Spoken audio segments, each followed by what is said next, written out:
ఒక చిన్న గ్రామంలో జిమ్ అనే బాలుడు ఉండేవాడు. అతనికి ఒక మాయా పెన్సిలుంది.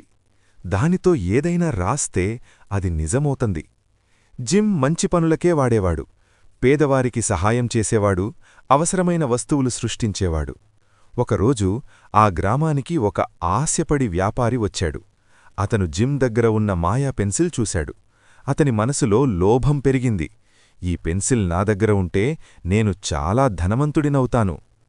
ఒక రాత్రి అతను దొంగలా వచ్చి ఆ పెన్సిల్ దొంగిలించాడు. తరువాత రోజు ఆ పెన్సిల్తో బంగారం, డబ్బు రాయడం మొదలుపెట్టాడు. మొదట్లో అన్నీ నిజమయ్యాయి. వ్యాపారి చాలా సంతోషపడ్డాడు.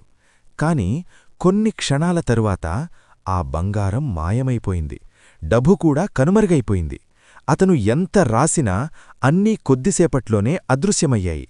అతనికి అర్థమైంది, లోభంతో సంపాదించినది ఎప్పటికీ నిలబడదు.